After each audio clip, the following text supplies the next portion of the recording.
चलो बच्चों जल्दी आ जाओ, खाना खा लो, खाना बन गया है। चाची मुझे नहीं खाना, मम्मी कहाँ है? मम्मी कब आएंगी? हाँ चाची, इतने दिन हो गए मम्मी अब तक घर नहीं आई। मुझे मम्मी के हाथ का ही खाना खाना है। बताओ ना चाची, मम्मी कब आएगी? बच्चों की बात सुनकर प्रीति की आंखें नम हो जाती हैं। वो चाहकर भी बच्चों को सच नहीं बता पा रही थी। नम आंखों से वो बच्चों से कहती है, बच्चों तुम तो अच्छे से जानते हो ना कि मम्मी अभी कुछ समय के लिए काम से बाहर गई है। थोड़े टाइम बाद मम्मी जरूर आ जाएगी, तुम चिंता मत करो। लेकिन हमें मम्मी की बहुत याद आती है, हमें एक बार मम्मी से मिलना है। तभी वहाँ उनकी दादी भी नम आंखों से बच्चों से कहती हैं, हम भी बच्चों को कब तक इस तरह बहलाते फुसलाते रहेंगे? इनकी मम्मी से हम इन्हें मिलवा भी नहीं सकते। कैसे मजबूर हैं हम। पता नहीं आखिर सब कैसे ठीक होगा। बस मेरी बड़ी बहू जल्दी से घर आ जाए। मम्मी आप चिंता मत करो, भाभी जल्दी ही घर आ जाएंगी। हम सब भाभी को लेकर आएंगे। बस हमें थोड़ा सा सब्र करना होगा। आपको तो पता ही है कि ऐसी चीजों में थोड़ा समय चाहिए होता है और समय के साथ सब ठीक हो ही जाएगा। आप चिंता मत कीजिए। हाँ बिल्कुल मम्मी जी, दीदी जल्दी ही घर वापस आ जाएगी, मुझे पूरा यकीन है। आखिर क्या हुआ कि उनके घर की बड़ी बहू उनके साथ घर पर नहीं है और वो कहाँ है? वो सब उससे अभी क्यों नहीं मिल सकते? ये सब जानने के लिए चलिए चलते हैं आगे कहानी के, जहाँ प्रीति बच्चों को जैसे तैसे करके खाना खिला रही है और उसके बाद स्कूल भेज देती है। जल्दी चलो बच्चों, मैं तुम्हें जाते हुए स्कूल छोड़ देता हूँ। हाँ बच्चों जल्दी जल्दी हमारे साथ चलो, वरना तुम स्कूल के लिए लेट हो जाओगे।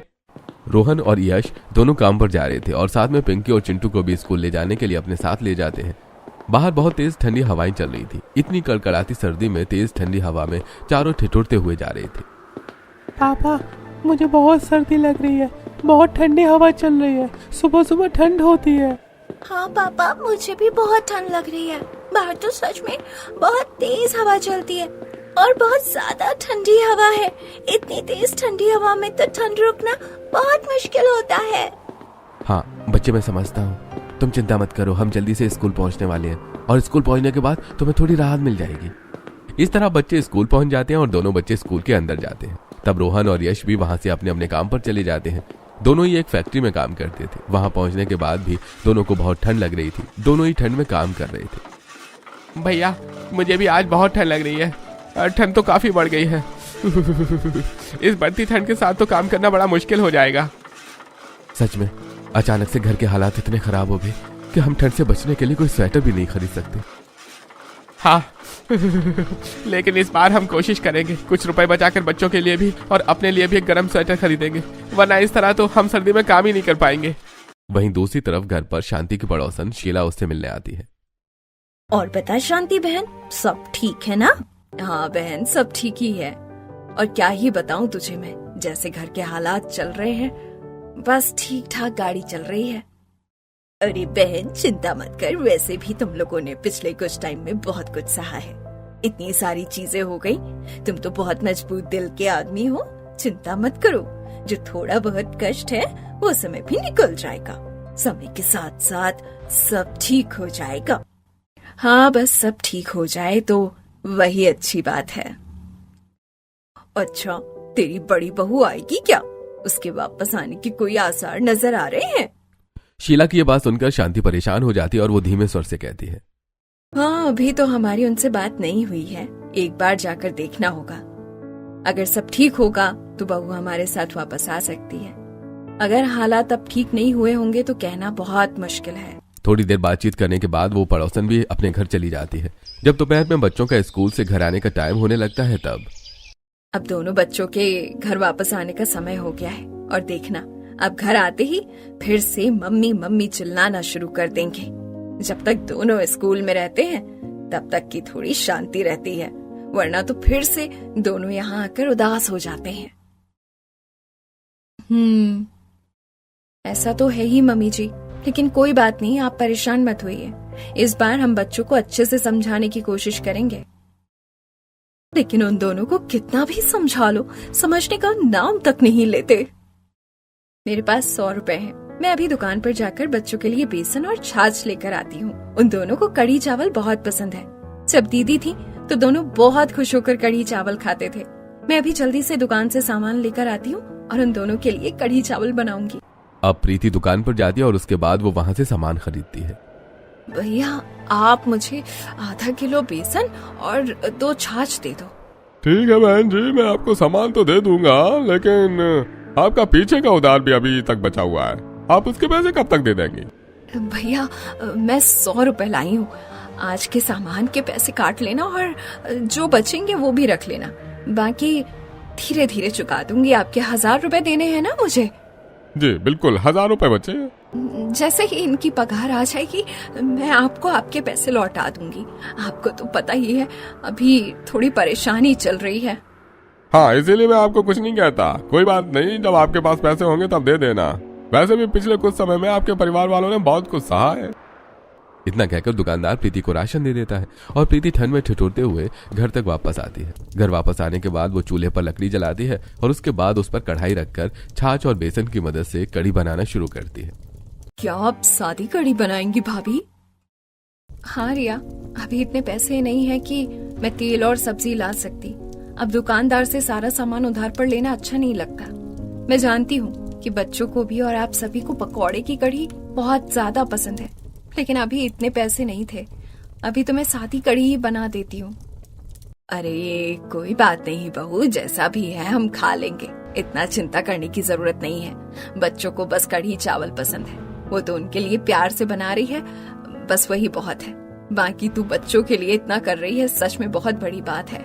उन्हें बिल्कुल माँ की तरह प्यार कर रही है। जब सीमा आएगी ना तो बहुत खुश हो जाएगी कि तूने उनके बच्चों का पीछे से कितना अच्छे से ध्यान रखा है। बिल्कुल मम्मी जी, चिंटू और पिंकी भी मेरे ही बच्चे हैं, इसीलिए आपको चिंता करने की जरूरत नहीं है। आप बस बेफिक्र रहिए। बस चिंता इस बात की है कि दीदी घर कब लौटेंगी और हम बच्चों से कब तक इस तरह झूठ बोलेंगे। ये बात सुनकर सब निराश हो जाते हैं और किसी के पास कोई जवाब नहीं था। कढ़ी बनने के बाद प्रीति चूल्हे पर चावल पकने के लिए रख देती है। उसके थोड़ी देर बाद बच्चे भी स्कूल से घर वापस आते हैं। तब प्रीति उन्हें खाना परोसती है। प्रीति ने खाने में उनके लिए आज कढ़ी चावल बनाया था, जिसे देखकर दोनों बच्चों की आंखों में आंसू आ जाते हैं। चाची, मुझे मम्मी के हाथ के कढ़ी चावल खाने हैं। मम्मी बहुत ही स्वादिष्ट कढ़ी चावल बनाती थी। एक बार मुझे मम्मी के पास ले चलो चाची। बच्चों तुम चिंता मत करो, हमने कहा ना कुछ ही दिनों में मम्मी यहाँ आ जाएंगी। अभी तुम पहले खाना खा लो। नहीं, मुझे नहीं खाना। मुझे भी मम्मी के हाथ के कढ़ी चावल खाने हैं। मुझे मम्मी के हाथ के कढ़ी चावल की बहुत याद आ रही है। हम जब भी कहते थे मम्मी हमारे लिए फट से चटपटे कढ़ी चावल बना देती थी। मुझे अपनी मम्मी के हाथ से ही खाना खाना है। मम्मी हमें इतने दिनों से छोड़कर क्यों चली गई? क्या मम्मी को हमारी याद नहीं आती? दोनों बच्चों को रोते हुए देखकर प्रीति, शांति और रिया सभी का दिल बहुत ज्यादा दुखने लगता है। रमेश भी बच्चों को इस तरह से देखकर काफी दुखी हो जाता है। दोनों बच्चे तो समझने को बिल्कुल भी तैयार नहीं है। इन्हें तो बस अपनी मम्मी चाहिए, लेकिन हम क्या कर सकते हैं? हम तो कुछ भी नहीं कर सकते। हम आखिर कैसे भाभी को लेकर यहाँ आ सकते हैं? मुझे तो समझ नहीं आ रहा। अरे बच्चे तो बच्चे होते हैं, इन्हें तो अपनी मम्मी की याद आएगी ही। हम भला इन्हें कैसे समझा सकते हैं? अरे बच्चों में इतनी समझ कहाँ होती है। मैं चाहता हूँ कि बस जल्दी से ठीक हो जाए और बच्चे और माँ का मिलन हो जाए। सभी परिवार परेशान हो रहे थे, तो प्रीति थोड़ा हौसला रखकर बच्चों को समझाने की कोशिश करती है और उन्हें कहती है, अच्छा बच्चों, अगर तुम लोगों को अपनी मम्मी से मिलना है तो मेरी बात को ध्यान से सुनना होगा, तभी मैं तुम्हारी मम्मी से तुम्हें मिलवा पाऊंगी। ये बात सुनकर दोनों बच्चे उत्साहित हो जाते हैं और उसके बाद अपनी आंखों के आंसू पोंछते हुए आंखों में चमक लाकर अपनी चाची से कहते हैं, क्या सच में चाची आप हमें हमारी मम्मी से मिलवाओगी? हाँ बिल्कुल बेटा, मैं तुम्हें तुम्हारी मम्मी से क्यों नहीं मिलवाऊंगी, लेकिन तुम दोनों को अच्छे से खाना खाना होगा और मेरी सारी बात माननी होगी। तुम्हें तो पता है ना कि तुम्हारी मम्मी कुछ काम करने के लिए बाहर गई है। जब आएंगे तो तुम्हारी मम्मी तुम्हारे लिए ढेर सारे खिलौने और बहुत सारी अच्छी अच्छी चीजें लेकर आएंगी। हाँ बिल्कुल सही कहा, तुम दोनों हमेशा कहते थे ना कि तुम्हारे पास कपड़े नहीं है अच्छे पहनने को और खिलौने भी नहीं है, इसीलिए तुम्हारी मम्मी बाहर काम करने गई है। अच्छा, बिल्कुल वैसे ही जैसे मोनू के पापा बाहर काम करने जाते हैं और महीने में सिर्फ एक बार घर आते हैं।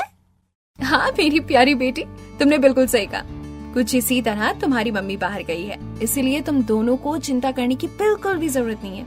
अब देखो, मोनू भी अच्छे से रहता है ना और वो जिद नहीं करता, इसीलिए उसके पापा जल्दी घर आते हैं। अगर तुम दोनों जिद नहीं करोगे तो तुम्हारी मम्मी भी जल्दी घर आ जाएगी। ये बात सुनने के बाद दोनों बच्चों को एक नई आशा मिल जाती है और उसके बाद दोनों बच्चे खुश होते हुए कहते हैं, फिर तो ठीक है, अब से हम कोई भी जुर्म नहीं करेंगे और आप सबकी बात अच्छे से मानेंगे। उसके बाद हमारी मम्मी जल्दी घर आ जाएंगी और फिर मम्मी के साथ उनके बनाए हुए चटपटे कढ़ी चावल खाएंगे। हाँ बिल्कुल, क्योंकि बहुत दिनों से हमने मम्मी के हाथ के बने कढ़ी चावल नहीं खाए। अरे तुम दोनों मेरे हाथ के भी कढ़ी चावल खाओ। मानती हूँ तुम्हारी मम्मी कुछ ज्यादा ही चटपटे और स्वादिष्ट कढ़ी चावल बनाती है, लेकिन मेरे हाथ के भी कढ़ी चावल इतने भी खराब नहीं है बेटा। अब इसे खाकर बताओ कैसे बने हैं। अब दोनों बच्चे मजे से कढ़ी चावल खाते हैं और कहते हैं, चाची आपके हाथ के भी कढ़ी चावल बहुत अच्छे हैं, खाकर तो मजा ही आ गया। हाँ, मुझे भी बहुत स्वादिष्ट लग रहे हैं। अब दोनों बच्चे खाना खाकर वहां से चले जाते हैं और शांति उदास होकर कहती है, पता नहीं हम बच्चों से कब तक इस तरह झूठ बोलते रहेंगे। मैं तो बस चाहती हूँ कि जल्दी से सब ठीक हो जाए। तो क्या मम्मी जी हमें एक बार जाकर देख लेना चाहिए कि सब कैसा है और कैसा नहीं? नहीं नहीं, उन्होंने हमें साफ तौर पर मना किया था, तो हमें उस बात का अच्छे से ध्यान रखना होगा। अगर हम उसके सामने चले गए और कुछ गड़बड़ हो गई तो फिर पता नहीं क्या होगा। मैं कोई भी इस समय रिस्क नहीं लेना चाहती। थोड़ा समय इंतजार करके ही देखेंगे कि सब कैसा रहेगा। वहीं दूसरी तरफ बच्चे ठंड से बाहर खेल रहे थे। जब देखते हैं कि मोनू अपनी मम्मी के साथ आंगन में बैठकर कढ़ी चावल खा रहा है तो वाह मम्मी, आपने तो कढ़ी चावल बहुत ही स्वादिष्ट बनाया है, खाकर मजा आ गया। और इसके अंदर पालक और आलू की भी कचौड़ी है, दोनों ही मुझे बहुत ज्यादा पसंद है। हाँ बेटा, मैं जानती हूँ कि तुम्हें ये बहुत ज्यादा पसंद है, इसीलिए तो मैंने ये तुम्हारे लिए बनवाई है। तुम्हारा जितना मन करे तुम उतना खा सकते हो। अब मोनू बड़े मजे से अपनी मम्मी के साथ बैठकर कढ़ी चावल खा रहा था। वहीं दूसरी तरफ पिंकी और चिंटू ये सब देख रहे थे, जिसकी वजह से चिंटू थोड़ा उदास हो जाता है। तब पिंकी उसका उदास चेहरा देखकर उसे समझाते हुए कहती है, नहीं नहीं चिंटू, इस तरह उदास नहीं होना है। चाची ने कहा है ना कि अगर हम उदास होंगे तो मम्मी जल्दी नहीं आएगी। हमें तो बल्कि खुश रहना है, ताकि हमारी मम्मी जल्दी जल्दी हमारे पास आ जाए। हाँ पिंकी, तुमने बिल्कुल सही कहा। जब मम्मी आएंगी तो हम भी अपनी मम्मी के साथ बैठकर कढ़ी चावल खाएंगे। चलो अब हम खेलते हैं। इस तरह समय गुजर रहा था और धीरे धीरे ठंड भी बढ़ती ही जा रही थी। यश और रोहन भी बाहर ठंड में कड़ी मेहनत कर रहे थे। शनिवार रात दोनों कड़ाकेदार ठंड में देरी से घर लौटते हैं। आप दोनों आ गए? आप दोनों को तो बहुत ठंड लग रही है। आप आराम से रजाई में बैठ जाइए, मैं भी गर्म पानी करके देती हूँ। दोनों रजाई में बैठ जाते हैं। दोनों ठंड के मारे बुरी तरह कांप रहे थे। देखो तो दोनों की कितनी बुरी हालत हो रही है। इतनी ठंड में भी हमारे पास पहनने के लिए ढंग के कपड़े नहीं है जिससे हम अपनी ठंड को रोक सके। सच में पता नहीं भगवान कैसे दिन दिखा रहा है हमें। कोई बात नहीं माँ, आपको इस तरह परेशान होने की जरूरत नहीं है। आप चिंता मत कीजिए, सब ठीक हो जाएगा। वहीं दूसरी तरफ प्रीति चूल्हे पर पानी गर्म कर रही थी और वो लाकर रोहन और यश को दे देती है। दोनों ही गर्म पानी पीते हैं, जिसकी वजह से उनके शरीर में थोड़ी सी राहत मिलती है। तब प्रीति उन दोनों के लिए एक तसले में कुछ उपले रखकर जला देती है, जिसके बाद दोनों आग सेकते हैं और दोनों को काफी राहत मिलती है। अब थोड़ा अच्छा लग रहा है, वरना ठंड के मारे तो बिल्कुल जान निकली जा रही थी। सच में भैया, बाहर बहुत ज्यादा कड़ाकेदार ठंड है। एकदम रात को और सुबह तो इतनी ठंडी हवा चलती है जो बिल्कुल सीने को चीरते हुए निकलती है। हाँ वही तो, इस बार हम पैसे जमा करके बच्चों के लिए और अपने लिए भी सर्दियों के कुछ कपड़े तो जरूर लेकर आएंगे, वरना इस तरह तो हमारी सर्दी निकालना बहुत मुश्किल हो जाएगा। हाँ बेटा, सच में बहुत ठंड लगती है और हमारे पास रजाई भी बहुत कम है, जिसकी वजह से रात को सोने में भी बहुत परेशानी होती है। इस तरह से सभी बात कर रहे होते, तभी वहीं दूसरी तरफ प्रीति चूल्हे पर सभी के लिए गर्मा गर्म रोटी सेक रही थी और सबको खाने के लिए दाल चावल और रोटी देती है। सभी साथ बैठकर खाना खा रहे थे और आज तो बच्चे भी बिना किसी जिद के आराम से खाना खा रहे थे, जिसे देखकर रोहन और यश को काफी हैरानी होती है। क्या बात है बच्चों, आज तो तुम दोनों बहुत खुश नजर आ रहे हो। हाँ चाचू, क्योंकि चाची जी ने कहा है कि अगर हम ऐसे ही खुश रहेंगे तो हमारी मम्मी हमारे पास जल्दी ही आ जाएगी।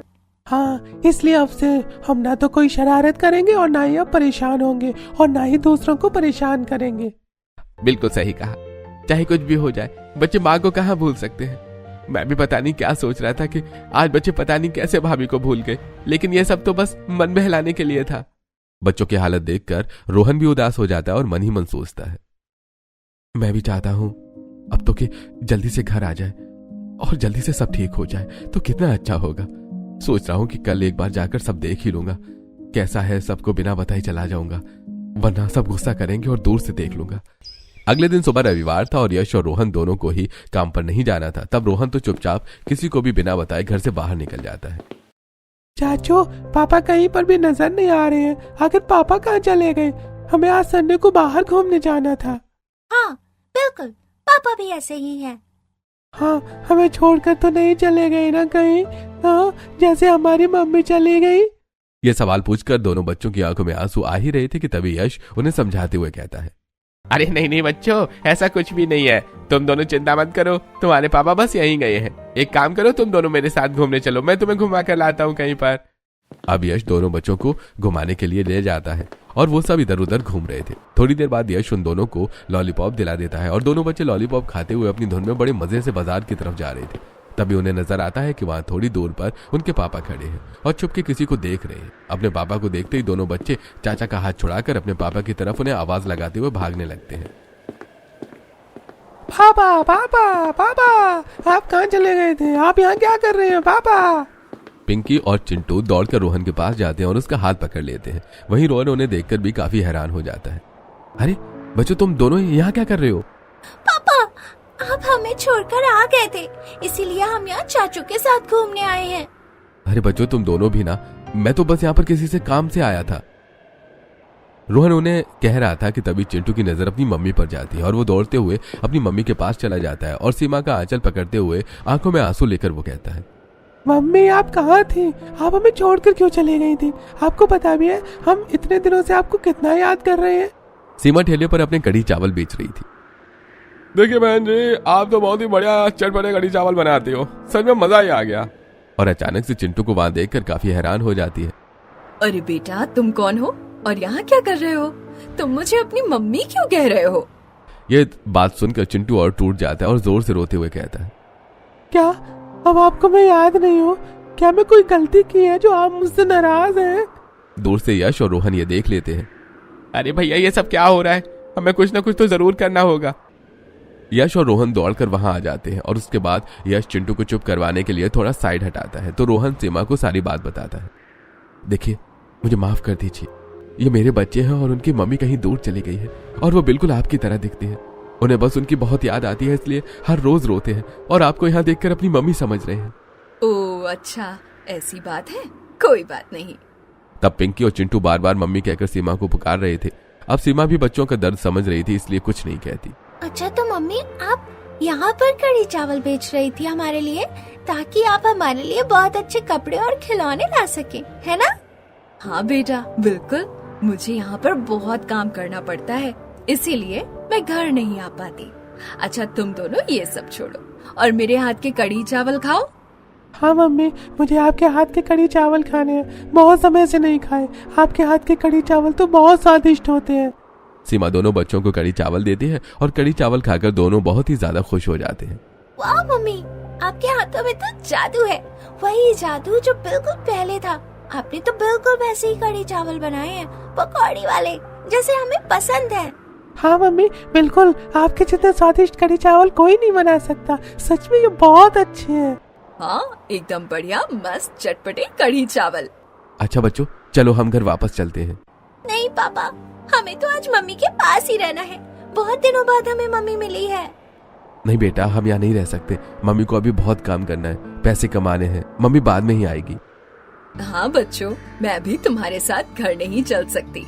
तुम दोनों अभी घर जाओ, मैं तुमसे बाद में मिलने जरूर आऊंगी, ठीक है? पक्का ना मम्मी, प्रॉमिस? हाँ बेटा, प्रॉमिस।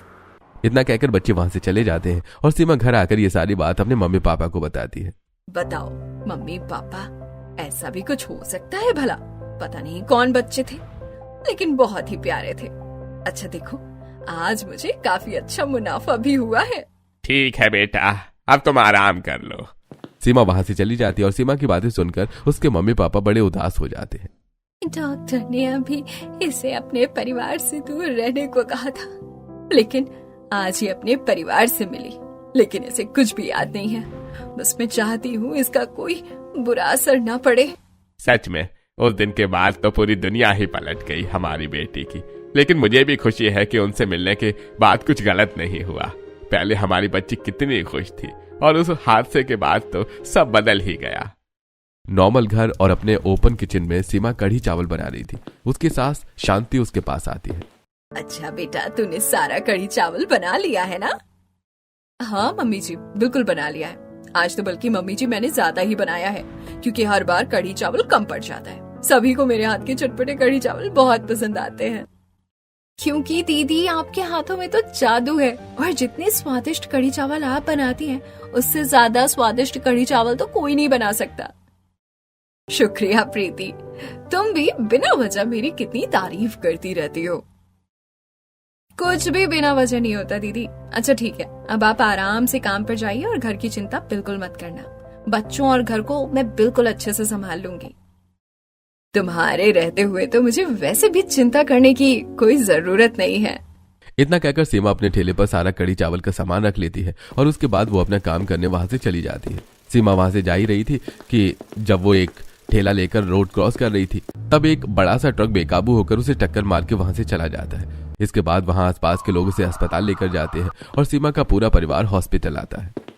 डॉक्टर, मेरी पत्नी कैसी है? ठीक तो हो जाएगी ना? हाँ, ठीक तो हो जाएगी, लेकिन आपको इलाज के लिए बहुत सारे पैसे जमा करने होंगे। ठीक है, आप पैसों की चिंता मत कीजिए, हम अभी पैसे जमा कर देते हैं। डॉक्टर के जाने के बाद, बेटा मेरी मान घर गिरवी रख दे। जितने पैसे इलाज के लिए चाहिए उतने तो हमारे पास बिल्कुल भी नहीं है। लेकिन कुछ नहीं भैया, आप इतना मत सोचिए। भाभी की जिंदगी दांव पर है, इस समय हमें इतना नहीं सोचना चाहिए। रोहन और यश दोनों मिलकर अपना वो घर गिरवी रख देते हैं और उसके बाद सीमा का इलाज करवाते हैं। सीमा ठीक हो जाती है, लेकिन डॉक्टर उन्हें एक बहुत बड़ी खबर देते हैं, जिसके बाद सभी के पांव तले जमीन खिसक जाती है। देखिए, आप सब अभी पेशेंट से नहीं मिल सकते, और अभी ही नहीं बल्कि कुछ समय तक आप में से कोई भी इन्हें नहीं मिल सकता, क्योंकि इनकी याददाश्त चली गई है। और अगर आपने इन्हें कुछ भी याद दिलाने की कोशिश की तो इनके दिमाग पर बुरा असर पड़ेगा और इनकी जान खतरे में भी हो सकती है। इसलिए मैं यही कहना चाहूंगा कि कोई भी आप उनसे न मिले और कुछ समय उन्हें ठीक होने का मौका दें। हे भगवान, अचानक से एक ही दिन में हमारी हंसती खेलती दुनिया को क्या हो गया।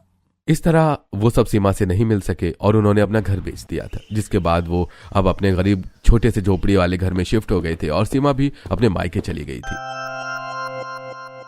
उस बात को लगभग 1 महीना होने वाला है, पता नहीं सब कब ठीक होगा। एक तरफ सीमा हर रोज अपने काम पर जाती थी और वो कढ़ी चावल बेचती थी, वहीं दूसरी तरफ अब बच्चों को पता चल गया था कि सीमा कहाँ है, इसलिए वो अक्सर उससे मिलने चले जाते थे। बच्चों से हर रोज मिलने के बाद सीमा को अजीब सी बेचैनी होने लगती है। एक दिन, बच्चों, क्या तुम दोनों मुझे घर ले चलोगे? हाँ बिल्कुल मम्मी, हम आपको घर लेकर जाएंगे, चलो। उसके बाद सीमा अपना थैला वहीं छोड़कर बच्चों के साथ घर चली जाती है और जैसे वो घर आकर देखती है, वहां पर प्रीति, शांति और रिया सब थे। साथ में दीवार पर पूरी फैमिली फोटो थी जिस पर सीमा भी थी और वो उस फोटो में खुद को देखकर बड़ी हैरान रह जाती है। अब सीमा को धुंधला धुंधला सब कुछ याद आने लगता है और उसकी आंखों से आंसू बहने लगते हैं। बेटा, तुम ठीक तो हो ना? तुम्हें कुछ हुआ तो नहीं? क्या हम अभी डॉक्टर के पास चले? नहीं मम्मी जी, नहीं प्रीति, मुझे कहीं नहीं जाना। मुझे सब याद आ गया है, मैं बिल्कुल ठीक हूँ, चिंता मत कीजिए। अपने घर में कदम रखते ही जब मैंने आप सभी को देखा और मुझे यहाँ अपनेपन का एहसास हुआ तो मुझे सब याद आ गया। सीमा को वहां देखकर सभी बहुत खुश थे और अब सीमा को सब याद भी आ गया था। सीमा के जाने के बाद जो कुछ भी हुआ, उनका घर बिका, सब सीमा को जब पता चलता है तो उसे बहुत बुरा लगता है। मेरी वजह से हमारा घर बिक गया, मुझे बहुत बुरा लग रहा है। अरे मेरी पागल बच्ची, हमें तो इस बात की खुशी है कि तू बिल्कुल ठीक है, तुझे सब याद आ गया। तुझे पता है बच्चे तुझे कितना याद करते थे, उन्हें समझाना बहुत मुश्किल था। हमें घर का कोई दुख नहीं है, बस मेरा परिवार हमेशा इस तरह बना रहे। जब ये बात रमेश, रोहन और यश को भी पता चलती है तो उन्हें भी बहुत खुशी होती है और वो सीमा का घर में स्वागत करते हैं। मुझे खुशी है कि अब सब ठीक हो गया। हाँ, मुझे भी बहुत खुशी है कि आखिरकार सीमा घर आ गई। हमने तुम्हें बहुत याद किया सीमा। ऐसी खुशी में हम सब पार्टी करेंगे। तो बच्चों, बताओ क्या खाओगे? अब से तुम्हारी मम्मी हमारे साथ ही रहेगी। बच्चे भी बहुत खुश हो जाते हैं। ये हमारी मम्मी हमारे साथ रहेंगी तो हम मम्मी के हाथ के कढ़ी चावल खाएंगे। मम्मी, आप हमें अपने हाथ से खुद खिलाओगी ना? हाँ मेरे बच्चों, तुम जो कहोगे मैं तुम्हें वही खिलाऊंगी। चलो, मैं अभी तुम्हारे लिए बना देती हूँ। सीमा सभी के लिए कढ़ी चावल बनाती है और बहुत दिनों बाद पूरा परिवार अब साथ मिलकर कढ़ी चावल खाता है। मम्मी आपने तो बहुत स्वादिष्ट चटपटी कढ़ी चावल बनाए हैं, इसे खाने के लिए तो हम तरस गए थे। हाँ बहू, तेरे हाथ का कढ़ी चावल खाने को हम पता नहीं कब से तरस गए थे। तू तो एकदम बढ़िया चटपटा कढ़ी चावल बनाती है। सब बहुत खुश होते हैं और अब सीमा अपने ससुराल में ही रहने लगी थी और अब वो अपनी देवरानी प्रीति के साथ कढ़ी चावल बेचती है और अपने घर का पालन पोषण करती है। सीमा कुछ पैसे जोड़कर अपने बच्चों के लिए कपड़े और खिलौने लाती है। आपने तो बिल्कुल सही कहा था चाची कि मम्मी हमारे लिए काम करने गई है और देखो हमारे लिए कपड़े और खिलौने लेकर आ गई। तो मैं तो बिल्कुल सही कह रही थी बच्चों। इस तरह पूरा परिवार खुश हो जाता है और अब आगे का जीवन खुशी खुशी व्यतीत करते हैं।